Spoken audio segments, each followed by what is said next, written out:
Radhe Radhe. Hello everyone, let's begin with a new episode.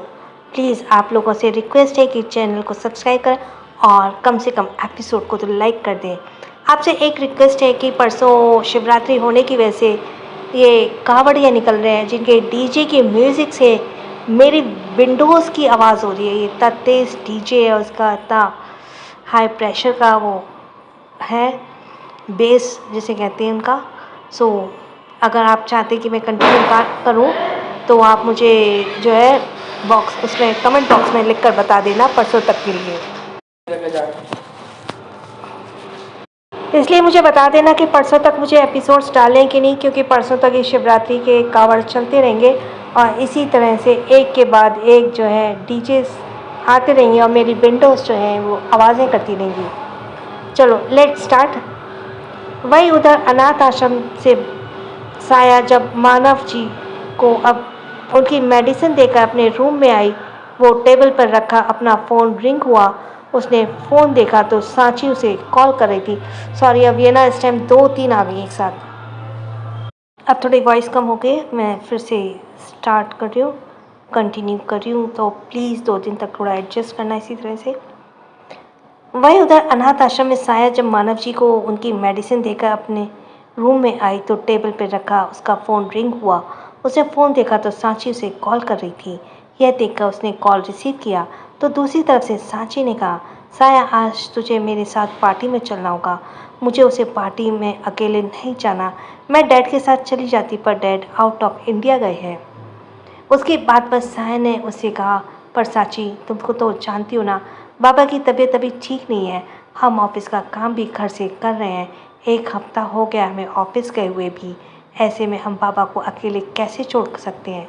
यह सुनकर सांची ने उसे समझाते हुए कहा, आई नो यार, मैं अकेले उस पार्टी में नहीं जाना चाहती। और रही बात अंकल की तो उसकी टेंशन मत ले, हम उनके लिए एक केयर टेकर हायर कर देते हैं। पर तुझे आज मेरे साथ पार्टी में जाना होगा। उसकी बात सुनकर साया सोचने लगी।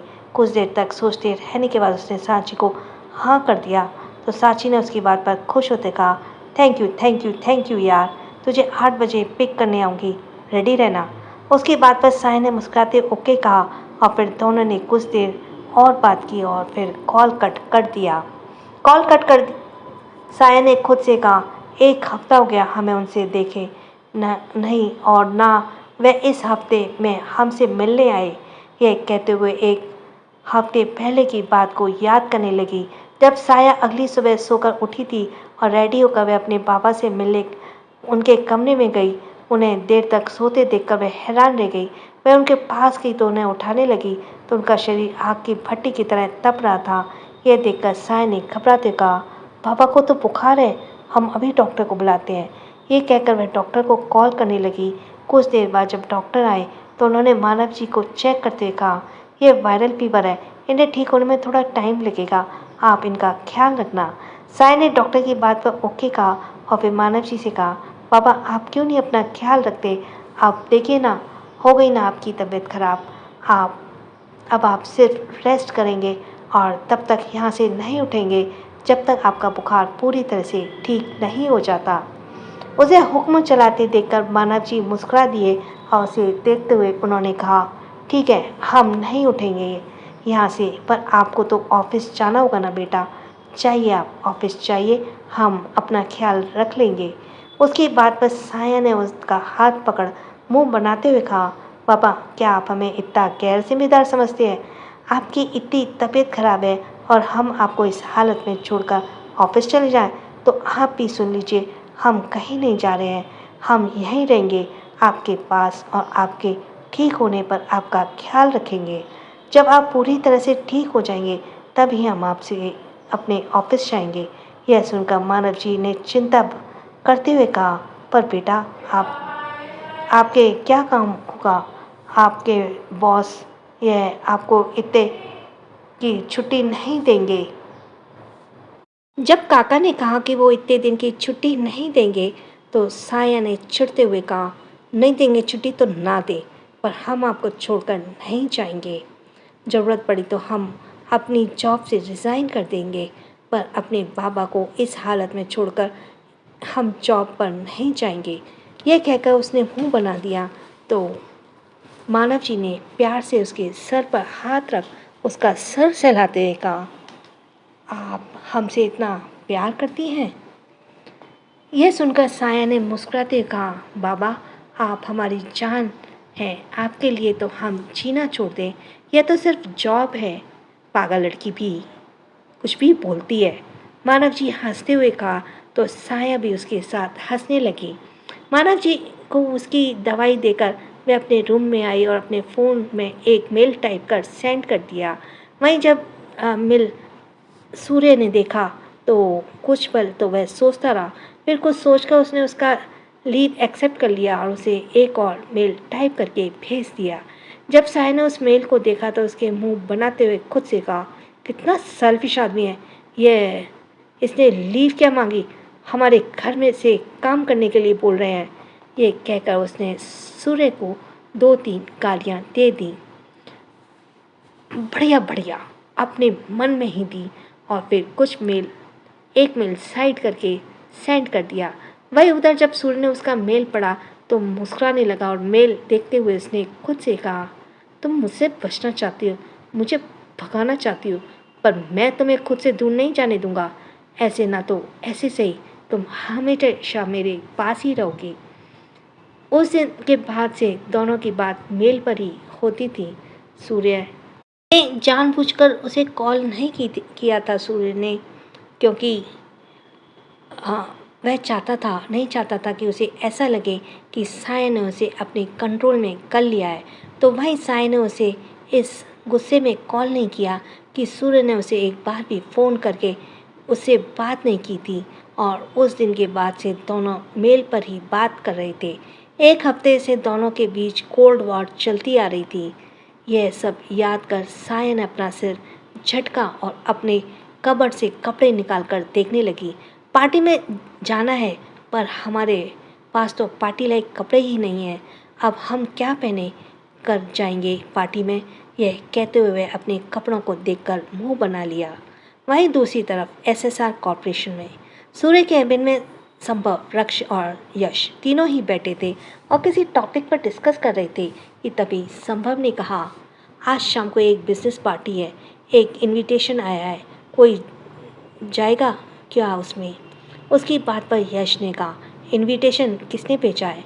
उसके पूछने पर संभव ने कहा, मिस्टर मेहरा ने भेजा है। इस पार्टी में सभी बिजनेस शामिल होने वाले हैं, बिजनेसमैन, क्या हम जा रहे हैं?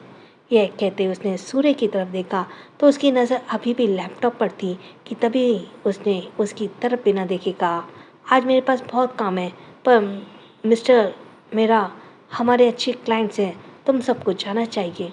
उसकी बात पर रक्ष ने कहा, अच्छा सिर्फ हमें जाना चाहिए, तू क्यों नहीं जा सकता? तो सूर्य ने उसकी तरफ देखते हुए कहा ना मेरे पास बहुत काम है। यह सुनकर यश ने उसे ताना मारते कहा, अबे यार समझ कर, काम ज़्यादा नहीं है, जनाब का मूड नहीं है कहीं जाने का। जब से साया ने ऑफिस आना छोड़ा ना, तब से जनाब का मूड ही कुछ ऐसा हो गया है, बस काम काम काम काम करना है और सबसे दूर रहना है। यह कहते हुए उसे ही देख रहा था कि तभी उसकी बात सुनकर सूर्य ने उसे घूर कर देखा, जैसे आंखों से उसे देख वार्निंग दे रहा हो, अगर एक और शब्द आगे कहा तो वह तेरी जान ले लूँगा। उसकी नज़रों की धमकी को देखकर यश ने हाथ खड़े करते हुए कहा, वो भाई मुझे ऐसे मत देख, मैंने तो सच ही कहा है, अगर तुझे फ़र्क नहीं पड़ता है तो हमारे साथ पार्टी में चलना।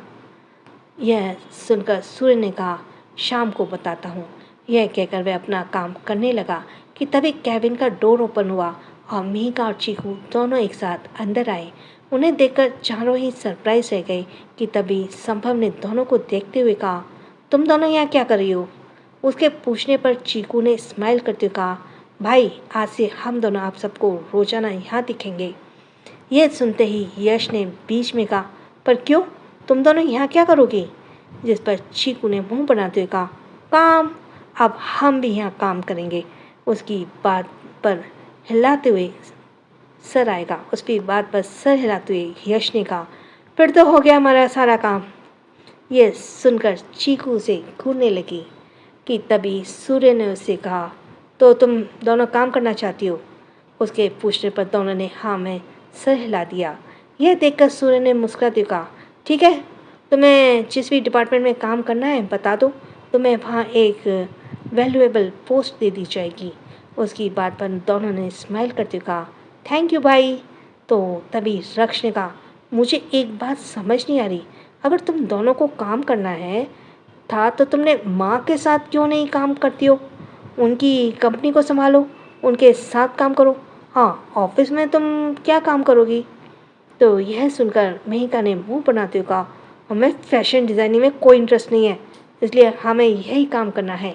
और भाई ने जब कह दिया ना, आप लोगों को क्यों प्रॉब्लम हो रही है?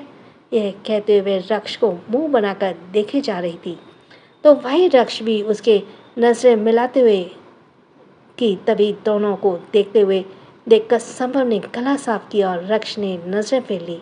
तभी चीकू सूर्य के सामने बड़ी चेयर पर बैठते हुए बोली, भाई, मौसी और अंकल की एनिवर्सरी आने वाली है, क्या हम उनके लिए कुछ स्पेशल प्लान करें? उसकी बात कहकर वह टिमटिमाती आंखों से सबको देखने लगी।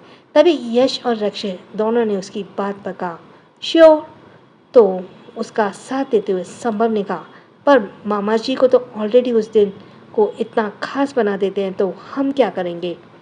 यह सुनकर महिका ने कहा, यू आर राइट, मामा जी मामी से बहुत प्यार करते हैं, वो उनके लिए उस दिन को खास बना देते हैं, तो हमें कुछ ऐसा करना होगा जिसे हमारी वजह से दोनों के लिए खास बन जाए। उसकी बात सुनकर सभी सूर्य को देखने लगे।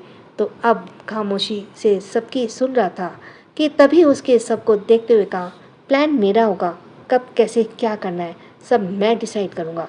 यह सुनकर मेघ और चीकू दोनों ने एक साथ कहा, ओके भाई, और सभी डिस्कस करने लगे। वहीं उधर शाम होते ही साया की टेंशन और बढ़ गई। उसके बेड पर अभी सारे कपड़े फैले हुए थे और वह चेहरे पर परेशानी के भाव लिए उसे देख रही थी कि तभी उसने मुंह बनाते हुए कहा, हम इतना कचरा क्यों भर रखा है अपने कबर्ड में, जब हमसे एक भी ढंग की ड्रेस नहीं है, अब हम क्या पहनकर पार्टी में जाएंगे? यह सोच ही रही थी कि तभी उसके रूम में सांची उसे चौंकते हुए एंटर हुई। टन टन टन टन, मुझे पता था इसी बात से परेशान होगी, आज पार्टी में क्या पहनूं, इसलिए मैं तेरे लिए ड्रेस लेकर आई हूँ, चल अब जल्दी से रेडी हो जा। यह कहते हुए उसने साया के सामने ड्रेस रख दी। वही साया अभी तक शॉक थी। उसने हैरानी से कहा, साची तुम ड्रेस क्यों ले आई? हम इनमें से ही कोई सी ड्रेस पहन लेते। उसकी बात पर सांची ने आलस भरे अंदाज में कहा, यार साया, ये पार्टी बंद करो और जल्दी से ये फॉर्मेलिटी बंद करो और जल्दी से रेडी हो जाओ। उसने कुछ बातें और कही और साया को उसके सामने झुकना पड़ा। यह ड्रेस लेकर चेंज करने चली गई। जब वह कुछ देर बाद वापस आई तो सांची ने उसे देखते हुए कहा, वाओ यार साया, लुकिंग हॉट, मेरी जान क्या लग रही हो। वह ड्रेस लेकर चेंज करने चली गई और जब वह कुछ देर बाद वापस आई तो सांची ने उसे देखकर कहा, वाओ यार साया, लुकिंग हॉट, मेरी जान क्या लग रही है, एकदम झकास। ये कहते हुए वह उसके पास आई और उसे कंधे से पकड़ मिरर में दिखाते हुए बोली, मुझे पता था अब तो कोई वेस्टर्न ड्रेस तो पहनेगी नहीं, इसलिए मैंने तेरी साड़ी को ही वेस्टर्न लुक दे दिया। कैसी लगी तुझे ये साड़ी? अपनी बात कहकर वह मुस्कुरा रही थी तो वहीं साया के चेहरे पर टेंशन दिख रही थी। उसने आईने में खुद को और सांची को देखते हुए कहा, सांची यह साड़ी तो डिज़ाइनर साड़ी है, बहुत महंगी होगी ना? यह सुनकर सांची ने उसे मुंह बनाकर देखते हुए कहा, तो फिर शुरू हो गई, अगर दोबारा तू इस बारे में बात की ना तो मैं तुझसे गुस्सा हो जाऊंगी। चल जल्दी से मुझे तेरा मेकअप करने दे, हमें देर हो रही है। यह सुनकर साया ने पीछे हटते हुए कहा, मेकअप किस लिए? हमें नहीं करना मेकअप, हम ऐसे ही ठीक हैं। आई नो मेरी जान, तू ऐसी बहुत सुंदर लगती है, पर थोड़ा सा, मैं ज़्यादा नहीं करूँगी, बस हल्का सा टचअप करूँगी। सांची के ज़िद के आगे साया की उसकी बात माननी पड़ी। वह चुपचाप उसके सामने बैठ गई और सांची उसकी खूबसूरती को निखारने लगी। वहीं दूसरी तरफ एसएसआर कॉरपोरेशन में मेघा और चीकू अपने कैबिन में बैठे काम कर रही थी कि तभी रक्ष और यक्ष दोनों एक साथ उनके कैबिन में एंटर हुए। दोनों को अपने सामने देखकर चीकू ने कहा, आप दोनों यहाँ क्या कर रहे हैं? उसके पूछने पर यश ने चेयर पर बैठते हुए कहा, पार्टी में जाना चाहोगी? यह सुनकर चीकू और महिका दोनों एक दूसरे को देखने लगे। फिर दोनों ने एक साथ उन्हें देखते हुए कहा, पार्टी? कौन सी पार्टी? उसके पूछने पर रक्ष और यश ने बगल पड़ी चेयर पर बैठते हुए कहा, हम आज एक बिजनेस पार्टी में जा रहे हैं, क्या तुम दोनों हमारे साथ चलना चाहोगी? यह सुनकर दोनों खुश हो गई और तभी चीकू ने टेंशन में कहा, पर हमारी ड्रेस ये पार्टी वाली नहीं है, हम पार्टी में ऐसी तो ही ना जा सकते हैं, वरना सब हम पर हंसेंगे। उसकी बात से एग्री होकर महिका ने कहा, हाँ चीकू सही कह रही है, यह ड्रेस तो ऑफिस वाली है, पर पार्टी के लिए रेडी होना है तो घर हमें जाना होगा और फिर घर से वापस आना हमें तो काफ़ी टाइम लग जाएगा। दोनों को परेशान होते देखकर यश ने कहा, घर जाने की ज़रूरत नहीं है, हम रास्ते में किसी अच्छे बुटीक पर रुक जाएंगे, तुम दोनों वहाँ चेंज कर लेना। उसकी बात सुनकर दोनों ने सिर हिला दिया। अब उनके चेहरे पे एक बड़ी सी स्माइल थी। वे दोनों ही पार्टी में जाने के लिए बहुत एक्साइटेड होने लग रही थी। वहीं दूसरी तरफ सांची भी साया को रेडी कर अपने साथ पार्टी के लिए लेकर निकल चुकी थी। यानी चारों की वुड भी आ रही थी, है ना, उसी पार्टी में। शाम के 7 बजे उनकी कार एक बैंकेट हॉल के बाहर आकर रुकी। वह एक बहुत बड़ा आलीशान बैंकेट हॉल था जहाँ पर पार्टी हो रही थी। उस पार्टी में शहर के सभी बड़े बड़े बिजनेसमैन आए हुए थे। हॉल गैस से भरा हुआ था और जब साया ने सांची दोनों बैंकेट हॉल में अंदर गए तो वहाँ इतना क्राउड देखकर साया घबरा गई। उसने घबराहट से सांची के हाथ को पकड़ लिया। यह देखकर सांची ने उसे रिलैक्स करते हुए कहा, साया तू इतना पैनिक क्यों हो रही है, मैं हूँ ना तेरे साथ। वह बोल ही रही थी कि तभी बीच में ही साया ने कहा, सांची हम पहली बार इतनी लोगों के बीच में आए हैं हम सॉरी एक्सक्यूज़ मी, हमें थोड़ा अजीब लग रहा है, हम ये कंफर्टेबल नहीं है। यह सुनकर सांची ने उसके कंधे पर हाथ रखते हुए कहा, अजीब तो मुझे भी लग रहा है, इसलिए तो मुझे साथ लेकर आई हूँ। अब इतने सारे लोगों में मैं यहाँ अकेली भटकती आत्मा की तरह घूम कर बोर हो जाती, पर अब तू साथ है तो कम से कम हम दोनों एक दूसरे की कंपनी तो एंजॉय तो कर लेंगे। और तू इतना क्यों सोच रही है, हमें किसी से मतलब नहीं, हमें बस वैसे भी पार्टी अटेंड करनी है और थोड़ी देर रुकना और फिर उसके खाना खाकर चले जाना है। यह कहते ही वह मुस्कुरा रही थी कि तभी साय ने मुंह बनाते हुए उसकी बात कहा, कितनी आसानी से तुमने ये सब कह दिया, पर हम अपनी नर्वसनेस का क्या करें, वह तो हमारा पीछे ही नहीं छोड़ रही है, मोहल्ले के आवारा कुत्ते की तरह हमारे पीछे पीछे ही घूम रही है। सांची उसकी बात सुनकर मुस्कुराने लगी कि तभी उसने उसे देखते हुए कहा, यार साया तू भी ना रुक, तेरी प्रॉब्लम का सॉल्यूशन मैं अभी निकालती हूँ। ये कहते हुए उसकी नज़र इधर उधर किसी को ढूंढ रही थी कि तभी उसकी नज़र एक वेटर पर गई। वहाँ सभी को ड्रिंक सर्व कर रहा था। सांची ने उसे देखकर इशारे सपना अपने पास बुला लिया और उसकी ट्रे में से एक सॉफ्ट ड्रिंक लेकर साया को देते हुए कहा, इसे ट्राई कर, बेटर फील करेगी। उसकी बात सुनकर साया ने ड्रिंक को पूरा और मुँह बनाकर सांची से कहा, हम पीते नहीं हैं। ये सुनते ही सांची को हंसी आ गई और वह हंसते हुए उससे बोली, अरे यार तुझे क्या लग रहा है मैं तुझे शराब पीने के लिए दूंगी, ये सॉफ्ट ड्रिंक है मेरी जान, फ्रूट जूस, इसे पीकर तुझे कुछ नहीं होगा। उसकी बात पर साय ने मुंह बनाते हुए कहा, तो हमें क्या पता था ये शराब नहीं जूस है, हमने तो आज तक मूवी में यही देखा है कि पार्टी में सिर्फ शराब पी जाती है और हमें क्या पता यहाँ कुछ लोग जूस भी पीते हैं। तभी उसकी बात पर सांची मुस्कुराते हुए फिर से बोली, यार साया यू आर सो फनी, तुम मूवी को रियली लाइफ से कंपेयर कर रही है। यह सुनते ही साया ने सॉफ्ट ड्रिंक को पी एक सिप लेकर कहा, इसे हम कंपेयर नहीं कर रहे हैं, बल्कि ऐसे ही होता है, असल ज़िंदगी की कहानियों पर भी मूवी बनती है, बस वे थोड़ा सा मिर्च मसाला ज़्यादा इस्तेमाल करते हैं, तभी तो पूरी मूवी मसालेदार होती है। उसकी बात पर सांची और ज़ोर ज़ोर से हंसने लगी थी, पर उसने एक हाथ अपने मुंह पर रखा हुआ था। उसकी वजह से उसकी हंसी किसी को डिस्टर्ब नहीं कर रही थी कि तभी उसने अपनी हंसी को बर्दाश्त करते हुए कहा, ठीक है, मान लिया कि असल ज़िंदगी में पर भी मूवी बनती है, तो इस हिसाब से तेरी और SSR की लव स्टोरी पर भी एक मूवी बननी चाहिए। यह सुनते ही साय की भौहें तन गई और उसने सांची को घूरते हुए कहा, हमारी लव स्टोरी, तुम्हारा दिमाग खराब हो गया क्या सांची, अरे वे हीरो थोड़ा ना जो उनके और हमारी कहानी का लव स्टोरी बनेगी।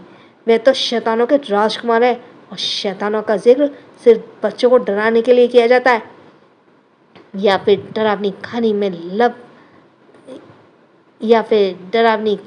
लव स्टोरी में नहीं। ओह, तो तू उन्हें शैतानों का राजकुमार कहती है। वेल, नाम तो तूने बहुत अच्छा दिया है उन्हें, पर शैतान के साथ कुछ और भी ऐड कर, क्योंकि उनकी पर्सनैलिटी भले ही डेविल वाली हो पर दिखते भी बहुत हैंडसम है। यह कहते हुए सांची सोचने लगी कि तभी अचानक से वो बोली, हैंडसम शैतानों का राजकुमार, यह नाम कैसा लगेगा? बोलते हुए उसने अपनी दोनों आईब्रो ऊपर उचकाकर स्माइल करते हुए साया को देखने लगी तो साया ने उसकी बात पर चिढ़ते हुए कहा, गलत, हैंडसम ने जिद्दी, अकड़ू, कमंडी, सब पर अपना हुक्म चलाने वाला शैतान है वह। सांची उसे हैरानी से बोलते हुए देख रही थी कि तभी उसने उसकी बात को पूरी होते कहा, वाह यार, तू कितने अच्छे से जानती है उन्हें, तूने कितना अच्छा उनका कैरेक्टर स्केच डिस्क्राइब किया है, अमेजिंग यार।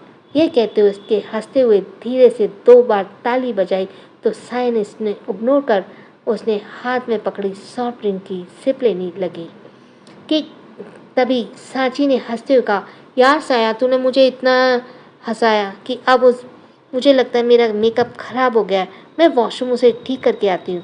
उसकी बात पर साया ने सिर हिला दिया और सांची वॉशरूम में चली गई। उसके वॉशरूम के जाने के बाद साया सभी को देखते हुए अपने हाथ में पकड़ी सॉफ्ट ड्रिंक के गिलास से बार बार उसकी सिप ले रही थी कि तभी उसने देखा उसका गिलास खाली हो गया है। ये देखकर वह वेटर को ढूंढने लगी। उसकी नज़र वेटर को तलाश कर ही रही थी कि तभी कुछ दूरी पर वेटर खड़ा दिखा। वह गिलास लेकर वेटर के पास चली गई। उसने गिलास की ओर टेबल पर रखा और वापस मुड़कर जाने लगी। तभी उसके आगे बढ़ते कदम को एक आवाज़ ने रोक लिया। साया उस आवाज़ को सुनते ही चौंक गई। उसने मन ही मन खुद से कहा, यह तो उसकी आवाज़ है, क्या वह भी यहाँ है? कि तभी उसके कान में फिर से वही आवाज़ आई, मिस मुखर्जी, बहुत जल्दी में लग रही हैं आप, क्या मुझसे मिले बिना ही चली जाओगी? यह कहते ही अभी साया के पीछे से निकलकर उसके सामने आकर खड़ा हो गया। साया ने उसे देखा और गुस्से से मुंह बनाकर बोला, हमें तुमसे नहीं मिलना। यह कहकर वह साइड से निकलकर जाने लगी।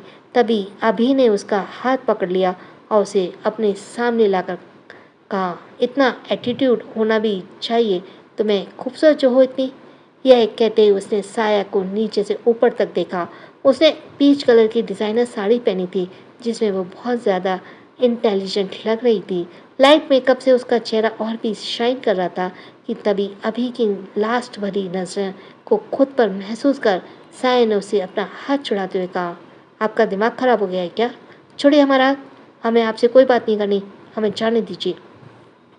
तभी यह सुनकर अभी ने इधर उधर देखा और उसका हाथ और कसकर पकड़ लिया और उसे बैंक्वेट हॉल की तरफ ले जाने लगा। यह देखकर साया उससे अपना हाथ छुड़ाने की कोशिश करती हुई बोली, यह क्या कर रहे हैं आप? छोड़िए हमारा हाथ, कहाँ ले जा रहे हैं हमें? पर अभी ने उसकी बात पर कुछ नहीं कहा। वह उसे खींचकर दूसरी तरफ ले आया जहाँ पर कोई नहीं था। फिर उसने दीवार से को सटाते हुए उसके ऊपर झुकते हुए कहा, पहले तो तुम बहुत ज्ञान की बातें करती थी, अब क्या हुआ? तुम्हारा सारा ज्ञान एसएसआर के पैसों और पावर के सामने धुआं धुआं बन के उड़ गया। अगर तुम भी पैसों के आगे झुकना पड़ा ना, अरे ज़्यादा पैसे चाहिए तो उसी दिन बता देती, मैं सूर्य से भी ज़्यादा पैसे देता। पर नहीं, तुमने तो सबके सामने मुझे थप्पड़ मारकर हीरोइन जो बनना था। लेकिन कोई बात नहीं, तुम्हारे लिए वह ऑफर अभी भी अवेलेबल है। आई प्रॉमिस, तुम्हें तुम्हारी ज़मीन और पैसे दोनों ही मिल जाएंगे। सूर्य को छोड़ दो और मेरे पास आ जाओ। यह सुनते जैसे साया का खून उबलने लगा। गुस्से में उसका चेहरा तमतमाकर लाल पड़ चुका था। वह अपनी खूबसूरत आंखों में गुस्से की आग समेट उसे घूर रही थी कि तभी उसने अभी के सीने पर दोनों हाथ रखे उसे जोर से धक्का दिया। धक्का लगने से उसके कदम लड़खड़ा गए और वह पीछे होते संभल कर खड़ा होते बोला, तुम्हारी? तभी बीच में उसे साया ने रोकते हुए कहा, अगर आप अपनी गंदी जबान से हमारा नाम भी लिया ना तो तुझे सैंडल उतार कर मारूंगी। क्या साया और अभी के बीच में यह लड़ाई यहीं हो जाएगी खत्म या कुछ? साया की धमकी सुनकर अभी गुस्से से और बढ़ गया और उसने साया की बाँह पकड़ उसे अपने करीब खींचकर कहा, ओह, तो चिड़िया ने भी पर निकाल लिए हैं। मुझे ऐसी बात करने के लिए जानती भी हो तेरे साथ मैं क्या कर सकता हूँ। यह कहकर वह होठों को टेढ़ा कर मुस्कुराया तो साया ने उसकी बात पर उसे मुंह तोड़ जवाब देते हुए कहा, कुछ नहीं कर सकते तुम हमारे साथ। तुम्हारी इतनी औकात ही नहीं कि तुम हमें देख भी सको। अगर अब और अपनी बेइज्जती नहीं करवानी है तो हमें जाने दो, वरना तुम कल के न्यूज़पेपर की हेडलाइन बने दिखोगे और तुम्हारे कारनामों के किस्से सब बड़े चाव से चाय की चुस्कियाँ लेते हुए पढ़ेंगे। उसकी बात सुनते ही अभी की पकड़ उसे पर ढीली हो गई। यह महसूस करते ही कि साया अपनी भार झटक कर उससे दूर हुई और उस पर हंसते हुए वहाँ से चली गई कि तभी अभी ने उसे जाते हुए देखकर खुद से कहा, बहुत घमंड है ना तुझे, तो अब मैं तेरा घमंड ही नहीं तुझे ही तोड़ूंगा। पार्टी खत्म होने से पहले तेरे वजूद को ही खत्म कर दूंगा। तेरे घमंड को इस तरह तोड़ूंगा कि दोबारा तू खुद से उठकर खड़ी नहीं हो पाएगी। साया मुखर्जी, तूने मेरी बेइज्जती की है ना, उसकी कीमत तो तुझे आज चुकानी पड़ेगी। अपनी बात पूरी कर उसने अपना फ़ोन निकाला और किसी को कॉल कर फ़ोन कान पर लगाते हुए उससे बात करने लगा। वहीं साया जल्दीबाजी में पीछे देखते हुए पार्टी में आई और तभी पीछे देखने की वजह से वह किसी से टकरा गई। टक्कर होते ही वह लड़की उसे टकरा कर नीचे गिर गई। साया ने उसे गिरते देखकर जल्दी से उठाते कहा, आई एम सॉरी, आपको कहीं लगी तो नहीं? जैसे ही उस लड़की ने साया की आवाज़ सुनी वह चौंक गई। गिरने की वजह से उसके सारे बाल उसके मुंह पर आकर बिखर गए थे, जिसकी वजह से उसका चेहरा साया को नहीं दिख रहा था। पर जैसे ही उसने साया की आवाज़ सुनी उसने चौंक कर अपने बालों को साइड करा, उसकी तरफ देखा तो साया भी उसे देखकर हैरान रह गई और उसे देखते हुए मन ही मन बोली, हमारा ना टाइम भी खराब चल रहा है। पहले वह अभी वर्मा और अब यह आफत। हमें इतने सारे लोगों ने इस चुड़ैल से ही टकराना था। खुद से वह सब कहते हुए वह तृषा को देख रही थी तो वहीं तृषा उसे गुस्से में घूर रही थी। वह गुस्से और नफरत के भाव को कांपते लगी कि तभी उसने अपने दांत पीसते हुए साया को देखा। तुम्हारी प्रॉब्लम क्या है? क्यों पड़ी हो मेरे पीछे? बहुत बार तुम मुझसे क्यों टकराती हो? तुम्हें चलना नहीं आता क्या, इडियट लड़की? उसका गुस्से से लाल पड़ चुका चेहरा देखकर और उसकी बातें सुनकर साया ने थोड़ी नरमी से कहा, ये तो हमें भी नहीं पता कि हम बार बार तुमसे ही क्यों टकराते हैं, पर गलती हमारी है तो इसके लिए हम तुमसे आज भी सॉरी कहते हैं। यह सुनकर तृषा ने गुस्से से मुट्ठी कसते हुए कहा, sorry sorry sorry, my foot. तुम्हारी सॉरी का क्या मैं अचार डालूं? अपनी इस साड़ी को एक पोटली बनाओ और जाकर उसे यमुना जी में फेंक दो।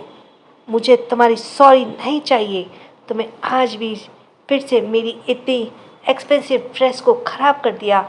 मैं आज तुम्हें बिल्कुल भी नहीं छोड़ने वाली। उसे गुस्से में पागल होता देखकर साया ने डरते हुए मन ही मन में खुद से कहा, ये तो खिसियानी बिल्ली खम्बा नोचे जैसी लग रही है। पता नहीं आज ये हमारे साथ क्या करेगी। वह सोचते हुए उसने फिर से कहा, देखो तृषा, हमें नहीं पता हम बार बार तुमसे क्यों टकरा जाते हैं, पर जाने देना इस बात को। हम तुमसे माफ़ी मांग रहे हैं। हमारी सॉरी एक्सेप्ट कर लो और अपने गुस्से को ठंडा पानी डालो। कहो तो पानी हम ला कर दे देते हैं। यह सुनकर तृषा का गुस्सा और बढ़ गया और उसने फिर से गुस्से में कहा, तुम बिल्कुल चुप रहो तुम। हर बार तुम्हारी वजह से मेरी बेइज्जती होती है और पर आज सबके बीच तुम्हारी बेइज्जती होगी। तुम्हें माफ़ी चाहिए हमारी, ठीक है, हम तुम्हें माफ़ कर देंगे। तुम अभी इसी वक्त सबके सामने अपने दोनों कान पकड़ोगी और मुझे माफ़ी मांगोगी।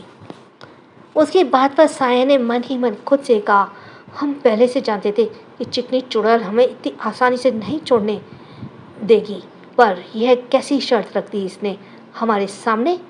यह कितने सारे लोग हैं और सबके सामने हम इसे कान पकड़कर माफ़ी मांगे? नहीं नहीं, हमारी गलती इतनी भी बड़ी नहीं है कि इसके लिए हम यह सजा झेलेंगे। यह सोचते हुए उसने त्रिशा को समझाते हुए कहा, देखो त्रिशा, आई नो कि हमसे गलती हुई है, पर जो तुम कह रही हो वह सरासर गलत है। यह सब के बीच हमारी बेइज्जती करना हुआ। यह बोल ही रही थी कि तभी उसे बीच में रोकते हुए त्रिशा ने कहा, तो यह तुम्हारी बेइज्जती हुई, और जो तुम मेरे साथ करती आ रही हो उसका क्या? बोलो, उसका क्या? आप चुपचाप सबके सामने मुझसे माफ़ी मांग लो साया, वरना जितना तुम सोच रही हो ना, उससे भी कहीं ज़्यादा बुरा मैं तुम्हारे साथ कर सकती हूँ। उसकी बात सुनकर साया अपने दोनों हाथों को आपस में रगड़ने लगी और इधर उधर देखने लगी। साया तो नरमी से बात कर रही थी, पर त्रिशा की आवाज़ थोड़ी लाउड थी, जिसकी वजह से अब दोनों के आसपास थोड़ी थोड़ी भीड़ इकट्ठी होनी शुरू हो गई थी और लोग दोनों को घेर कर खड़े हो गए और दोनों को देखने लगे। जहाँ त्रिशा के चेहरे पे प्राउड और खुशी चमक आ रही थी, तो वहीं साया घबराई हुई थी। फिर उसने अपने हाथ को आपस में मसलते हुए खुद से कहा, साची, कहाँ हो यार तुम? हमें तुम्हारी ज़रूरत है, प्लीज़ आ जाओ। हम इस चिकनी चुड़ैल का सामना अकेले नहीं कर सकते। वहीं उधर पार्टी हॉल के बाहर यश और रक्षित दोनों की कार एक साथ आकर रुकी। दोनों के साथ चीकू मिहिका कार से बाहर निकली। दोनों ही बहुत खूबसूरत लग रही थी। वे दोनों रास्ते में ही एक अच्छे बुटीक में तैयार हो गई थी। दोनों ने ही लाइट शेड वाले गाउन को कैरी किया हुआ था और उनकी बॉडी ज़्यादा डिलीवरी नहीं थी, ज़्यादा रिवील्ड नहीं होगा, पता नहीं थी, पर वे दोनों फिर भी बहुत एलिगेंट लग रही थी। उनका लाइट मेकअप और चेहरे पर चमक उन्हें और खूबसूरत बना रहे थे। यश और रक्षय ने दोनों के साथ दोनों उनका हाथ पकड़े पार्टी हॉल में एंटर हुए। वह पार्टी बहुत ही शानदार लग रही थी। वहां जाकर दोनों की नज़रें चारों ओर घूम रही थी कि तभी उनकी नज़रों का सफ़र एक कॉर्नर पर लगी भीड़ पर गया और दोनों उस ओर देखने लगे। और उधर देखते हुए महिका ने कहा, वहाँ लोग इकट्ठा होकर क्यों खड़े हैं? महिका के बीच पर चीकू ने कहा, शायद इस पार्टी में कोई सेलिब्रिटी आया, उसी के लिए यहाँ भीड़ हो।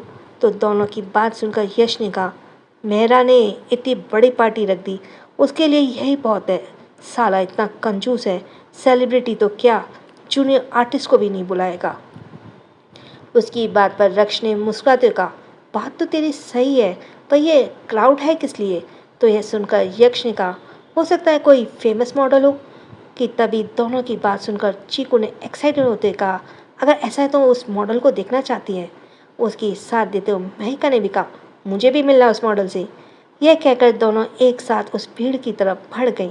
दोनों लोगों को साइड करते हुए जब अंदर गई तो त्रिशा और साया को एक साथ एक दूसरे के सामने खड़े देखकर हैरान हो गई। कि तभी उन्हें देखते हुए चीकू ने कहा, क्या इन दोनों के बीच फिर से कुछ हुआ? उसके पूछने पर महिका ने कहा, देखकर तो ऐसे ही लग रहा है, जरा त्रिशा को तो देखो, साया को कैसे देख रही है। ऐसा लग रहा है जैसे अभी के अभी साया को कच्चा ही चबा जाएगी।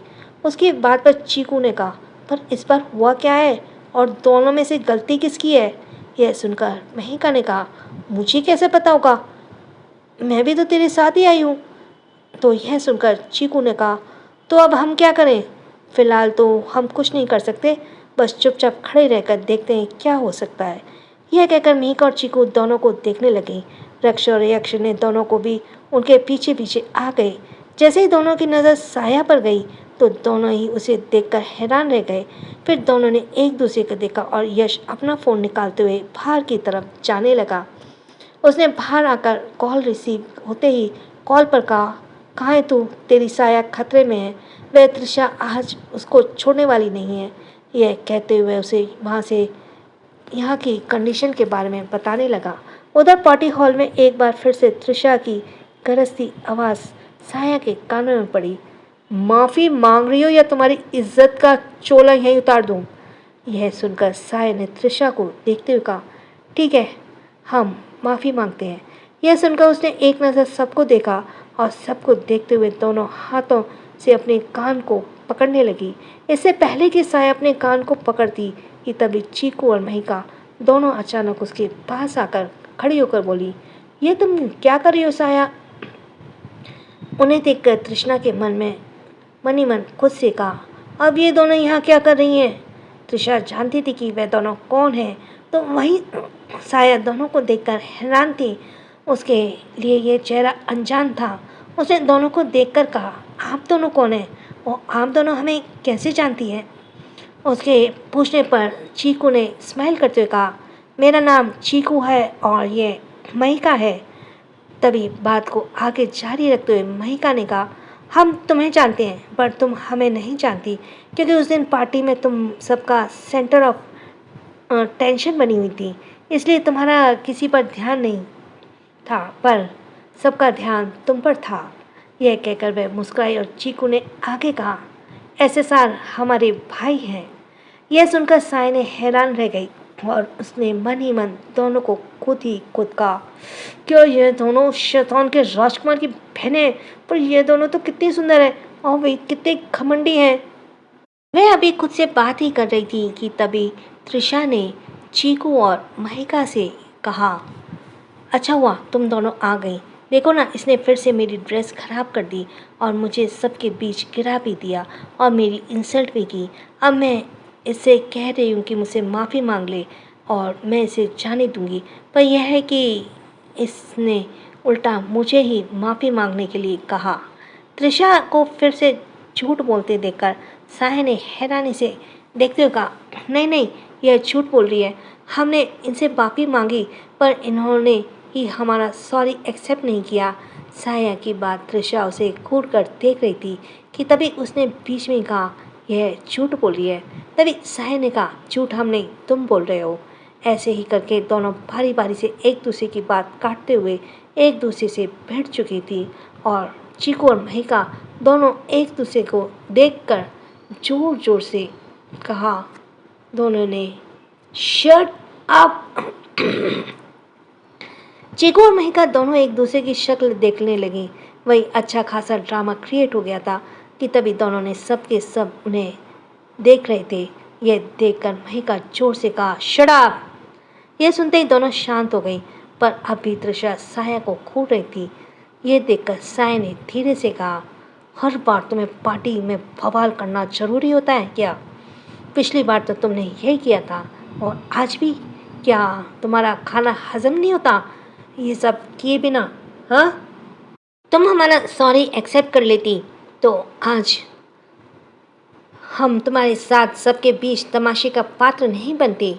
उसकी इतनी बातें सुनकर तृषा ने भी रहा नहीं गया और उसने उसे टॉन्ट मारते हुए कहा, ओह, तो तुम्हें अपनी इज्जत की परवाह हो रही है?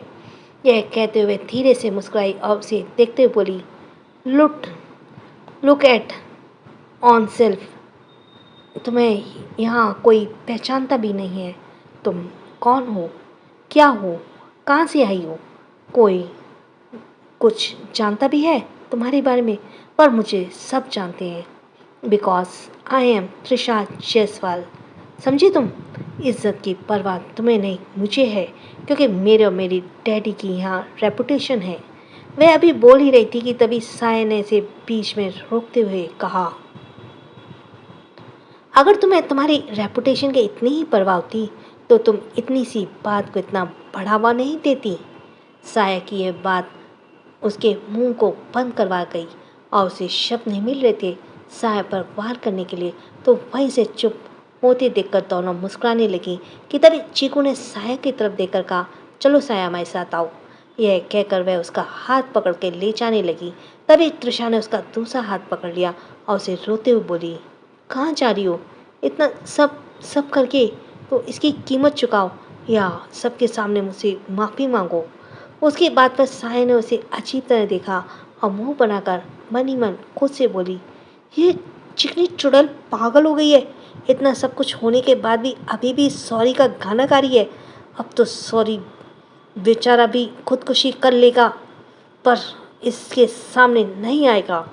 अभी यह ड्रामा चल ही रहा था कि इतने में ही सांची वॉशरूम से निकलकर पार्टी हॉल में आ गई। उसकी नज़रें भी साया को ढूंढते भीड़ में आई और वह भी भीड़ के पास आ गई। वह जैसी भीड़ में एंटर हुई, उसने साया तृषा को देखकर हैरान रह गई। तभी उसने सिर हिलाते हुए खुद से कहा, नॉट अगेन। आखिरी त्रिशा चाहती क्या साया से, क्या उसके पीछे पड़ गई हाथ धोकर। यह कहते हुए साया के पास गई और दोनों को देखकर बोली, अब क्या हुआ है। उसके पूछने पर साया ने उसे सब बता दिया।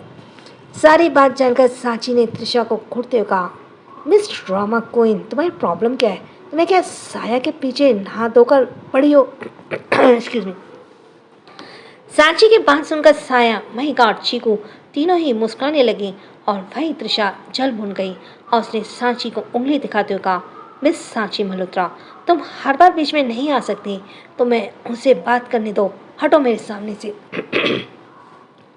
उसकी बात पर सांची मुस्कुराते उसकी उंगली में अपनी उंगली फंसाते हुए बोली, मिस ड्रामा क्वीन, साया मेरे साथ इस पार्टी में आई है तो वह मेरी रिस्पॉन्सिबिलिटी है, और तुम्हें पैसे ही चाहिए ना, तो मैं देती हूँ तुम्हें पैसे।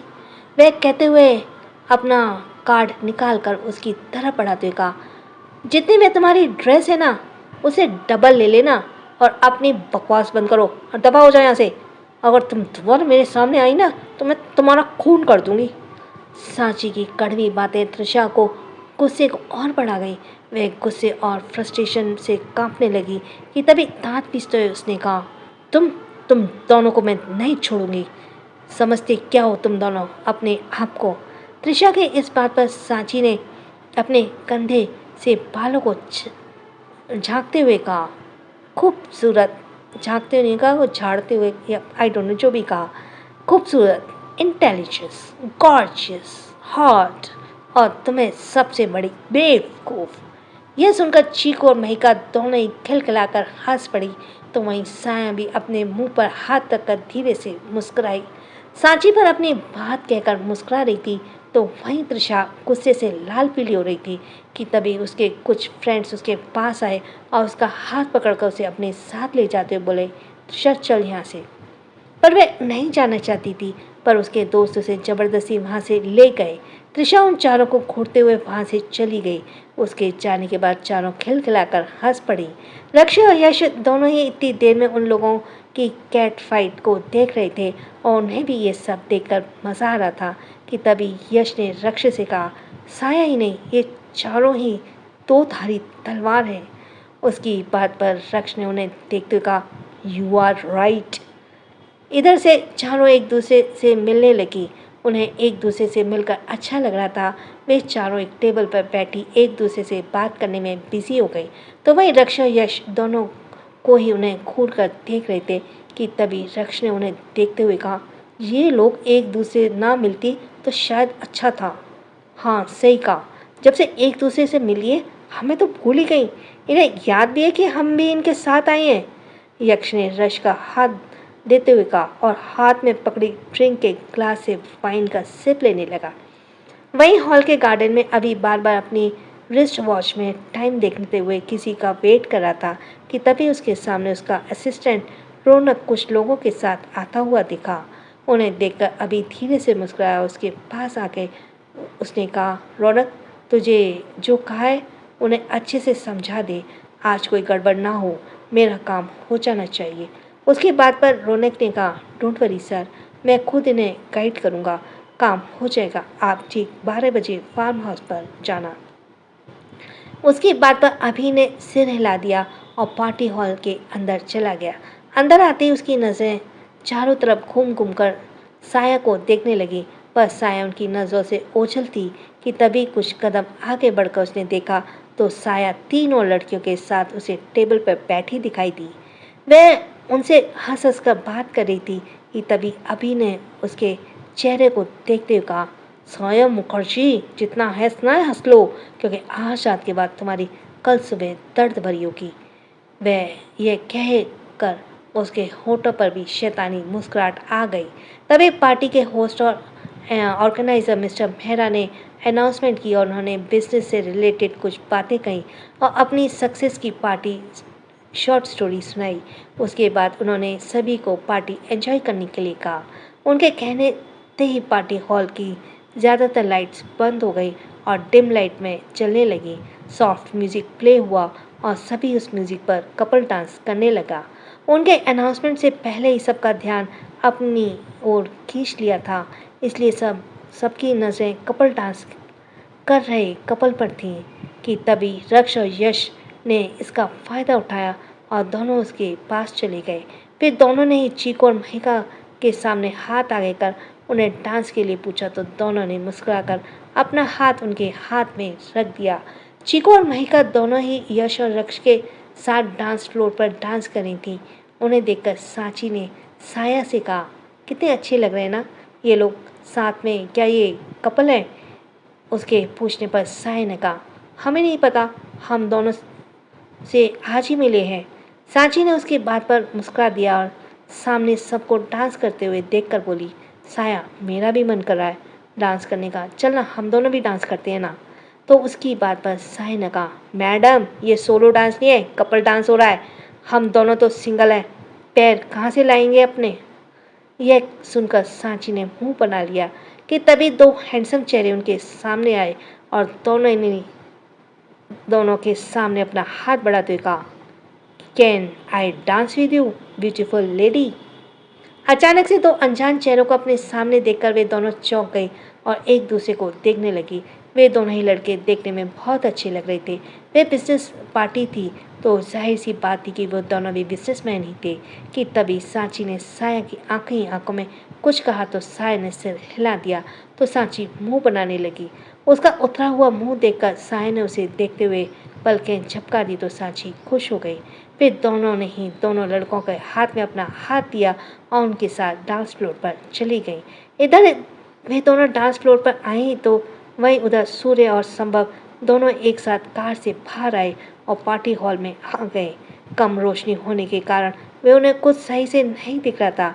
लोगों के चेहरे पहचान में नहीं आ रहे थे, पर डांस फ्लोर पर ज़्यादा रोशनी थी और सब वहीं देख रहे थे कि तभी सूर्य और संभव दोनों ही डांस फ्लोर की तरफ बढ़ गए। सूर्य के चेहरे पर सख्ती छाई थी। जैसे उसे पता चला कि त्रिशा और साया एक दूसरे से लड़ रही थी, वे तुरंत ही ऑफिस से निकल गया था, पर ट्रैफिक की वजह से उन्हें पहुंचने में थोड़ी देर हो गई थी। साया को ढूंढती सूर्य ने गुस्सा करते हुए खुद से कहा, कहाँ ये लड़की, दिख क्यों नहीं रही है मुझे। यह कहते उसकी नज़र साया पर गई और उसे किसी और के साथ डांस करते हुए देखकर उसने गुस्से में अपनी मुट्ठियों को कसकर बंद कर लिया और साया को तीखी नज़रों से घूरने लगा। साया बेफिक्र होकर उस लड़के के साथ डांस कर रही थी। लड़के के हाथ साया की कमर पर थे। यह देखकर सूर्य का मन कर रहा था कि वह उसका हाथ काट दे। जब उसे और देखा नहीं गया तब उसके पास गया और अचानक ही उसने साया के भाव पकड़ उसे अपनी तरफ पलट दिया। साया इस एक्शन के लिए तैयार नहीं थी, इसलिए जब सूर्य ने उसे अपनी तरफ खींचा तब उसके सीने से जा लगी। क्या बदतमीजी है ये, कौन है आप?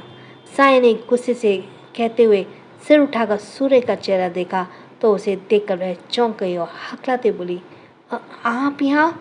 तभी सूर्य ने उसकी कमर को कसकर पकड़ते हुए उसकी आंखों में देखते हुए कहा, हाँ मैं यहाँ, अगर आज मैं यहाँ नहीं आता तो मुझे तो पता ही नहीं चलता कि तुम ऑफिस से छुट्टी लेकर पार्टी में जाती हो। यह सुनकर वह समझ गई कि सूर्य उसे गलत समझ रहा है। तभी वह उसे समझाते हुए सूर्य ने अपने होठों पर अपनी उंगली रखते हुए कहा, तुम्हारी हिम्मत भी कैसे हुई किसी और की भाव में जाकर उसके साथ डांस करने की? जान ले लूँगा तुम्हारी अगर दोबारा किसी और के भाव में मुझे तुम दिखी। उसकी बात पर साया हैरानी से उसे आंखें बड़ी किए देखने लगी कि तभी उसने सूर्य की कसती पकड़ को महसूस किया और उसकी आंखों में देखते हुए मुंह बनाकर बोली, सर प्लीज़ छोड़िए, हमें दर्द हो रहा है। So thanks for listening. छोटों को प्यार, बड़ों को सम्मान। राधे राधे।